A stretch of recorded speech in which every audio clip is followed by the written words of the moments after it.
Small machines have been discovered that were built so long ago that no one really knows for sure who built them. They cannot be replicated, and no one knows exactly how they were built. Now, I'll give you an example of the Andromedans. The Andromedans are approximately 43 to 4,500 years more advanced than we are technologically. Now, that's in our years, all right? Now, in our years here, I need more leash. Okay, a year for us equals 365 days. Okay, this is one rotation around our sun. The Andromedans count years in a completely different way. In fact, almost all the extraterrestrials do. In their concept of age, of counting, especially in this way, what they consider a year is when every cell in their body has been fully replicated. Now, if we did that, 1 year would be equal to 7 years in our body. Okay, so it takes approximately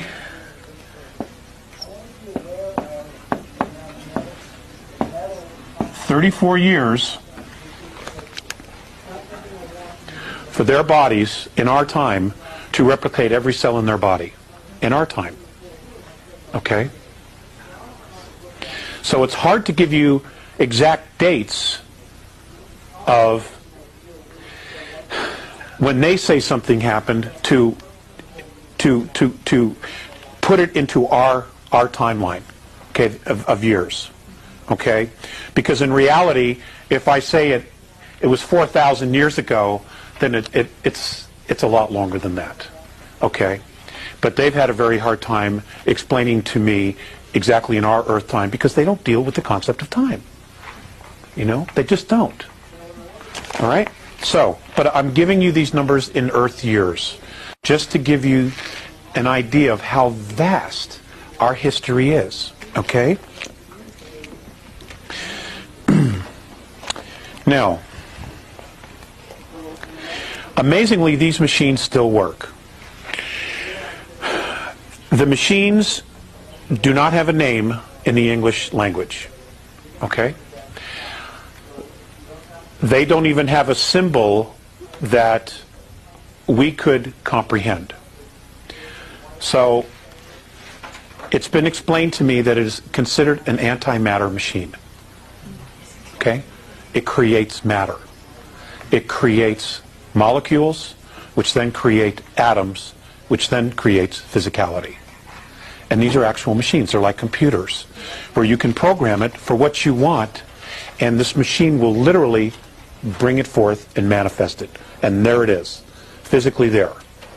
Okay? Now, if each one of us had one of these machines, it would be like winning the lottery every day. You know? Mike likes to do VWs. He could make himself a new VW as soon as the new models came out. As soon as he knew what he wanted. Okay? I could create a babysitter. You know? So that my wife and I could go out. Okay? And that's what now, apparently there are 7 of these actually working, and 7 different races have one of these machines. Now, these are archaeological finds, discoveries, these atom-making machines, for lack of a better word. Is that on this Earth? I'm sorry? Is that on this There is one on the planet. There is one here. Yes, there is. What? Is that the one on Jerusalem? No comment. No comment. Do you know where they were found? Nobody knows.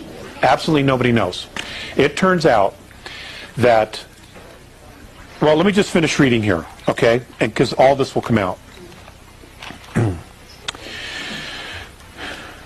They also discovered advanced building complexes, very large machinery, and complete terraforming ecosystems.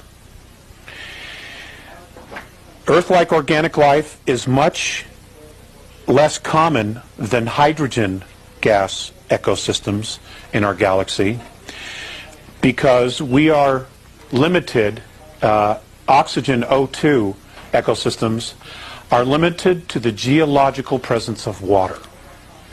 Okay, for O2 life forms, which is what everything is on this planet, there has to be water. So, the most precious thing that we have is our ecosystem, our biosphere. The second most important precious thing we have is, of course, the water. And when we get to Nibiru, I'm just going to throw this out there, the entire planet used to be fresh water. Okay? Our entire planet used to be fresh water. The oceans were salinated. Okay? And it was the Nibiru from the star system of Butez that did that because they wanted to control the water. Okay? They salted the sea. They salted the sea. That's right. So now all you have is, at the time when they did this, there was only 4